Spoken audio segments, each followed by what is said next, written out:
नमस्कार दोस्तों, मैं राहुल आपका मंथन में स्वागत करता हूं। हाल ही में भारत मध्य एशिया वार्ता की तीसरी बैठक का आयोजन नई दिल्ली में किया गया था।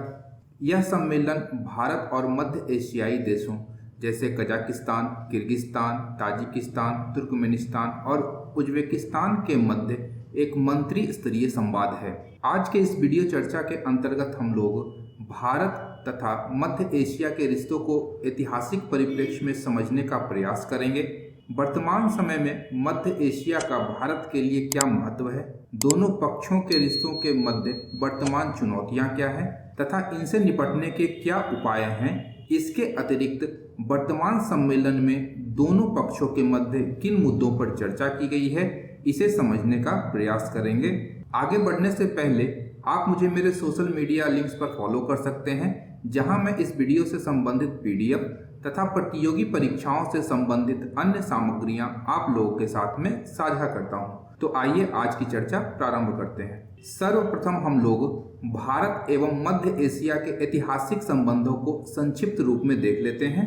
तो प्राचीन काल में रेशम मार्ग पर स्थित होने के कारण भारत तथा मध्य एशिया के बीच संबंध तीसरी शताब्दी ईसा पूर्व से ही रहे हैं। इस मार्ग से न केवल माल, रेशम, वस्त्र, मसाले आदि का व्यापार होता था, अपितु भारतीय विचार, धर्म और दर्शन का प्रसार भी इन देशों में हुआ है। दूसरा जुड़ाव बौद्ध धर्म से है, जिसका विस्तार मध्य एशियाई शहरों जैसे मर्व, खलाचयान, तिरमीज और पोखारा आदि में हुआ, जिसके प्रमाण इन शहरों में बौद्धकालीन स्तूप और मठों के रूप में हमें दिखाई देता है। भारत में मुगल शासन की स्थापना करने वाला शासक बाबर फरगना, जो वर्तमान उज्बेकिस्तान में स्थित है, से आया था। वहीं सोवियत काल के दौरान कला और संस्कृति ने सोवियत गणराज्यों को भारत के साथ निकटता से बांध दिया था। उस काल में राज कपूर, नरगिस जैसे भारतीय सिनेमा के कलाकारों की तत्कालीन सोवियत संघ में लोकप्रियता ने भारत को इस क्षेत्र के आम लोगों के घरों और दिलों में जगह प्रदान की थी। हालांकि 1991 में सोवियत संघ के विघटन के उपरांत इन देशों के स्वतंत्र राज्यों के रूप में उभरने के पश्चात पिछले 25 वर्षों में भौतिक कनेक्टिविटी के अभाव में दोनों पक्षों के मध्य द्विपक्षीय संबंध उपेक्षित ही रहे हैं। आगे देखते हैं कि भारत के लिए मध्य एशिया इतना अधिक महत्वपूर्ण क्यों है। तो पहला है कि मध्य एशिया भारत की सामरिक सुरक्षा, ऊर्जा सुरक्षा के साथ साथ नवीन आर्थिक अवसरों को भी उपलब्ध करवाता है तथा मध्य एशिया की सुरक्षा, स्थिरता और समृद्धि भारत के शांति और आर्थिक विकास के लिए अनिवार्य है। मध्य एशिया एशिया और यूरोप के मध्य एक स्थल पुल के रूप में कार्य करता है तथा अपनी अवस्थिति के कारण इसे यूरोप के प्रवेश द्वार की संज्ञा भी दी जा सकती है, जो इसे भारत के लिए भू राजनीतिक रूप से महत्वपूर्ण बनाता है। यह क्षेत्र पेट्रोलियम, प्राकृतिक गैस, एल्यूमिनियम, सोना, चांदी, कोयला और यूरेनियम जैसे प्राकृतिक संसाधनों से समृद्ध है, जिनका उपयोग भारत अपनी ऊर्जा सुरक्षा को सुनिश्चित करने के लिए कर सकता है। मध्य एशिया में बिना किसी उत्पादक उपयोग के बड़े पैमाने पर खेती योग्य क्षेत्र बंजर पड़े रहते हैं, जो दालों की खेती के लिए विशाल अवसर उपलब्ध करवाते हैं। भारतीय कृषि कंपनियां मध्य एशिया में वाणिज्यिक कृषि औद्योगिक परिसरों की स्थापना कर सकती है। उच्च आर्थिक विकास के कारण यह क्षेत्र निर्माण व्यवसाय के लिए आकर्षक हो गया है, जो वित्तीय सेवाओं, इंजीनियरों और प्रबंध विशेषज्ञों में संलग्न भारतीय कंपनियों को विशाल अवसर प्रदान कर सकते हैं। भारत और मध्य एशियाई गणराज्य दोनों विभिन्न क्षेत्रीय और वैश्विक मुद्दों पर समान मान्यताएं रखते हैं तथा यह समान मान्यताएं क्षेत्रीय स्थिरता प्रदान करने में महत्वपूर्ण भूमिका निभा सकती हैं। वर्तमान समय में मध्य एशियाई क्षेत्र तेजी से उत्पादन, कच्चे माल की आपूर्ति और सेवाओं के लिए वैश्विक बाजार से जुड़ रहे हैं। यह क्षेत्र पूर्व पश्चिम ट्रांस यूरेशियन ट्रांजिट आर्थिक गलियारों के साथ भी तेजी से एकीकृत हो रहा है, जो यूरोप के साथ भारतीय जुड़ाव के लिए महत्वपूर्ण है। आगे देखते हैं कि मध्य एशियाई क्षेत्र के साथ किस प्रकार का भारतीय तालमेल है। तो पहला है कि वर्तमान समय में मध्य एशिया खाद्य सुरक्षा की चुनौती का सामना कर रहा है। भारत का अनुभव इस क्षेत्र में एक गेम चेंजर साबित हो सकता है। वाणिज्यिक खेती एक अन्य महत्वपूर्ण क्षेत्र है जहां भारत और मध्य एशियाई देश आपस में सहयोग कर सकते हैं। इसके अतिरिक्त भारतीय हरित और श्वेत क्रांति अनुभव के साथ कृषि तकनीकों के आधुनिकीकरण में भारत के अनुभव का उपयोग कर मध्य एशियाई देश खाद्य और दूध उत्पादन में आत्मनिर्भर बन सकते हैं। इसके अतिरिक्त भारत इन देशों के ऊर्जा, कच्चे माल, तेल और गैस, यूरेनियम, खनिज, पनबिजली आदि के लिए एक सुनिश्चित बाजार बन सकता है तथा भारत इस क्षेत्र में बुनियादी ढांचे, आतिथ्य, चिकित्सा आदि के क्षेत्र में अपनी तकनीकी विशेषज्ञता के साथ साथ यहाँ विदेशी निवेश ला सकता है। नई दिल्ली में आयोजित भारत मध्य एशिया वार्ता की तीसरी बैठक के दौरान दोनों पक्षों ने विभिन्न मुद्दों के ऊपर विस्तृत चर्चा की, जिसके प्रमुख बिंदुओं को हम यहाँ देख लेते हैं तथा इसके आधार पर दोनों पक्षों के संबंधों को समझने का प्रयास करेंगे। सर्वप्रथम भारत तथा मध्य एशिया के बीच क्षेत्रीय संपर्क के विकास को देखते हैं। इसके अंतर्गत दोनों पक्षों ने संपर्क बढ़ाने के लिए अंतर्राष्ट्रीय उत्तर दक्षिण परिवहन गलियारे के साथ साथ अंतर्राष्ट्रीय परिवहन और पारगमन गलियारे पर असगावत समझौते के इष्टतम उपयोग पर जोर दिया है। इसके साथ ही साथ INSTC के ढांचे के भीतर चाबहार बंदरगाह को शामिल करने पर जोर दिया गया है और मध्य तथा दक्षिण एशिया में क्षेत्रीय संपर्क के विकास एवं मजबूती से संबंधित मुद्दों पर सहयोग में रुचि दोनों पक्षों के द्वारा व्यक्त की गई है। दोनों पक्षों ने उत्तर दक्षिण देशों की पारगमन और परिवहन क्षमता को विकसित करने, क्षेत्रीय लॉजिस्टिक नेटवर्क में सुधार करने और नए परिवहन गलियारे बनाने के लिए संयुक्त पहल को बढ़ावा देने हेतु सहमति दर्ज की है। इसके अलावा दोनों पक्षों ने भारत और मध्य एशियाई राज्यों के मध्य वस्तुओं एवं सेवाओं की मुक्त आवाजाही के लिए संयुक्त कार्य समूहों की स्थापना की संभावना तलाशने हेतु सहमति व्यक्त की है। दूसरा है कि कनेक्टिविटी परियोजनाएं, जिसके अंतर्गत दोनों पक्षों ने कनेक्टिविटी पहल में पारदर्शिता, व्यापक भागीदारी, स्थानीय प्राथमिकताओं, वित्तीय स्थिरता और सभी देशों की संप्रभुता तथा क्षेत्रीय अखंडता के सम्मान के सिद्धांतों के ऊपर आधारित होनी चाहिए के सिद्धांत को स्वीकार किया है। इस बैठक के दौरान अफगानिस्तान की वर्तमान स्थिति और तालिबान के कब्जे के उपरांत इस क्षेत्र पर उसके प्रभाव पर चर्चा की गई है। दोनों पक्ष अफगानिस्तान में वर्तमान मानवीय स्थिति, आतंकवाद, क्षेत्रीय अखंडता, संप्रभुता के सम्मान और एकता जैसे मुद्दों पर चर्चा की गई है। चर्चा के दौरान ही दोनों पक्षों ने सभी आतंकवादी समूहों के खिलाफ ठोस कार्रवाई करने पर सहमत हुए हैं तथा इस बात पर जोर दिया गया है कि अफगानिस्तान की धरती का इस्तेमाल आतंकवादी हमलों को करने या हमलों की योजना बनाने के लिए नहीं किया जाना चाहिए। साथ ही अफगान लोगों को तत्काल मानवीय सहायता प्रदान करने का वचन भी दिया गया है।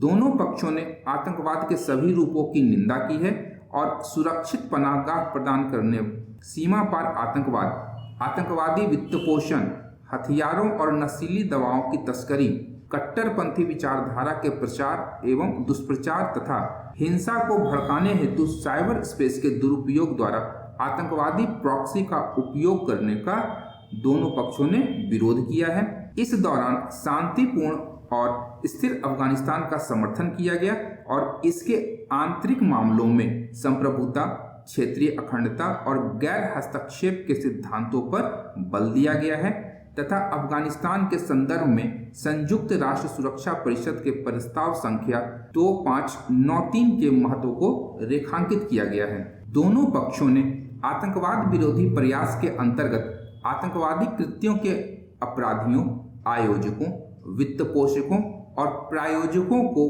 प्रत्यर्पण या मुकदमे के सिद्धांत के अनुसार न्याय के दायरे में लाने हेतु सहमति जताई है तथा वैश्विक समुदाय से उपयुक्त संयुक्त राष्ट्र प्रस्तावों, वैश्विक आतंकवाद विरोधी रणनीति, तथा वित्तीय कार्रवाई टास्क फोर्स मानकों को लागू करने का आह्वान किया है। भारत के द्वारा मध्य एशिया में बुनियादी अवसंरचना परियोजनाओं के लिए घोषित 1 बिलियन अमेरिकी डॉलर के लाइन ऑफ क्रेडिट के उपयोग पर भी चर्चा की गई है, ताकि मध्य एशिया में आधारभूत परियोजनाओं को गति दी जा सके एवं 2030 तक ये देश सतत विकास लक्ष्यों को प्राप्त करने की ओर अग्रसर हो सके।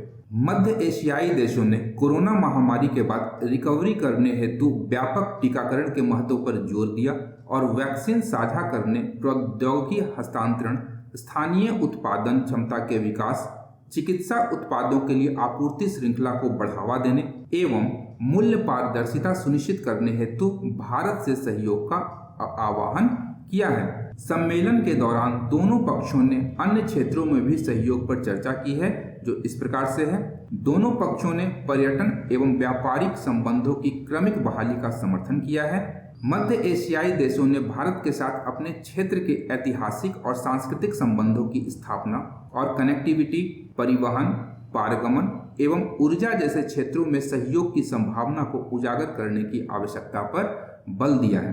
भारत ने पेरिस समझौते के प्रभावी कार्यान्वयन के लिए सौर ऊर्जा के सामूहिक, तीव्र और बड़े पैमाने पर परिनियोजन में अंतर्राष्ट्रीय सौर गठबंधन पहल की भूमिका पर प्रकाश डाला तथा मध्य एशियाई राष्ट्रों को इस पहल में शामिल होने हेतु आग्रह किया है। भारत ने आर्थिक नुकसान को कम करने एवं आपदा प्रतिरोधी बुनियादी ढांचे को बढ़ावा देने में आपदा प्रतिरोधी बुनियादी ढांचे के लिए गठबंधन की भूमिका को भी रेखांकित किया है तथा मध्य एशियाई देशों को इस गठबंधन में शामिल होने हेतु आमंत्रित किया है। मध्य एशियाई देशों ने संयुक्त राष्ट्र सुरक्षा परिषद में भारत की स्थायी सदस्यता के लिए अपने समर्थन को दोहराया तथा सुरक्षा परिषद में भारत के अस्थायी कार्यकाल और इसकी प्राथमिकताओं का स्वागत किया है। मध्य एशियाई देशों ने क्षमता निर्माण और मानव संसाधन विकास, विशेष रूप से अंग्रेजी भाषा में सूचना प्रौद्योगिकी एवं संचार कौशल में भारतीय तकनीकी तथा आर्थिक सहयोग कार्यक्रम की महत्वपूर्ण भूमिका की सराहना की है तथा इस क्षेत्र में भारत से सहयोग का आह्वान किया है। यद्यपि भारत एवं मध्य एशिया के संबंध एक नए युग में प्रवेश कर चुके हैं, जहां यह संबंध दोनों देशों के लिए विन विन सिचुएशन की स्थिति का निर्माण कर रहा है, वहीं इसकी अपनी ही चुनौतियां हैं। यहाँ हम लोग महत्वपूर्ण चुनौतियों को देखेंगे तथा उससे निपटने के उपायों पर विचार करेंगे।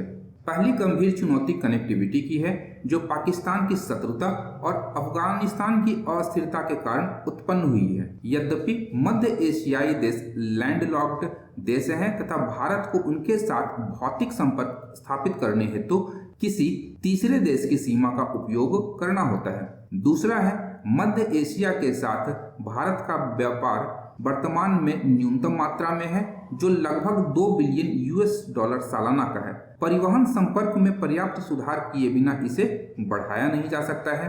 राजनैतिक रूप से मध्य एशियाई गणराज्य अत्यधिक अस्थिर हैं और आतंकवाद, इस्लामिक कट्टरवाद जैसे खतरों का भी उन्हें सामना करना पड़ रहा है। इस क्षेत्र का प्रशासनिक पिछड़ापन, जैसे हार्ड करेंसी की अनुपलब्धता, बैंकिंग सेवाएं और प्रचलित भ्रष्टाचार सुचारू द्विपक्षीय संबंधों में बाधाएं पैदा कर रहा है। भारत की पूर्व की ओर देखो नीति के परिणाम स्वरूप दक्षिण पूर्व और पूर्वी एशिया में अपने आर्थिक और राजनयिक संसाधनों को केंद्रित किया गया है। वहीं भारत के लिए बेल्ट एंड रोड इनिशिएटिव के रूप में मध्य एशिया में चीन की भागीदारी इस क्षेत्र में भारत के प्रभाव को महत्वपूर्ण रूप से कम कर सकता है। इसके साथ ही है कि इन देशों की पोरस सीमाएं और बेलगाम भ्रष्टाचार के साथ साथ अफीम उत्पादन के क्षेत्रों के साथ निकटता इस क्षेत्र को नशीली दवाओं, गैर कानूनी हथियारों और धन की तस्करी के लिए एक पावर हाउस बनाती है। इन चुनौतियों से निपटने के लिए भारत निम्न कदम उठा सकता है। पहला है कि भारत को मध्य एशिया के साथ अपने ऐतिहासिक सिल्क रूट संबंधों को ध्यान में रखते हुए इस क्षेत्र की व्यापक रूप से अप्रयुक्त ऊर्जा क्षमता के दोहन करने का प्रयास करना चाहिए। इस क्षेत्र में भारत को मध्य एशिया के साथ घनिष्ठ संबंध बनाने के लिए अपने आर्थिक साधनों का अधिक कुशलतापूर्वक उपयोग करने की आवश्यकता है। भारत को मध्य एशियाई देशों के साथ भौतिक कनेक्टिविटी बढ़ाने हेतु अन्य वैकल्पिक रूटों की पहचान कर उसका विकास एवं विस्तार करना चाहिए। अफगानिस्तान में शांति एवं स्थिरता की बहाली हेतु भारत को सभी पक्षों एवं हितधारकों के साथ सर्वमान्य हल निकालने की दिशा में प्रयास करना चाहिए, ताकि चाबहार बंदरगाह से भारत मध्य एशियाई राष्ट्रों के साथ जुड़ सके। भारत को कनेक्ट सेंट्रल एशिया नीति का कुशलतापूर्वक अनुपालन सुनिश्चित करना चाहिए। यह एक व्यापक नीति है जिसमें राजनीतिक, सुरक्षा, आर्थिक और सांस्कृतिक सहयोग शामिल हैं। भारत को एससीओ, यूरेशियन आर्थिक समुदाय आदि जैसे मौजूदा मंचों के तालमेल का उपयोग करके मध्य एशियाई भागीदारों के साथ बहुपक्षीय जुड़ाव बढ़ाने का प्रयास करना चाहिए। भारत मध्य एशियाई देशों के लिए वीजा व्यवस्था में ढील देने, स्कूलों और विश्वविद्यालयों की स्थापना जैसे उपाय, पर्यटन को मजबूत बनाना, कृषि क्षेत्र में निवेश से इस क्षेत्र में भारत की स्थिति में उल्लेखनीय सुधार हो सकता है। इसके साथ ही यदि भारत और मध्य एशियाई देशों के बीच बढ़ते तालमेल से इस क्षेत्र के सभी देशों की सुरक्षा, स्थिरता और आर्थिक विकास के साथ साथ उनके विकास को भी बढ़ावा मिलेगा। आज की चर्चा यहीं पर समाप्त होती है। उम्मीद करता हूं आप लोगों को अपने उत्तर के लिए यहाँ से कुछ महत्वपूर्ण फैक्ट्स आदि प्राप्त हुए होंगे। यदि आप लोगों को मेरा यह प्रयास पसंद आ रहा है तो आप मेरे इस चैनल को लाइक, शेयर तथा सब्सक्राइब करना ना भूलें, क्योंकि मैं ऐसे वीडियोस लाता रहता हूँ। मिलते हैं फिर एक नए टॉपिक के साथ, तब तक के लिए धन्यवाद। Thank you.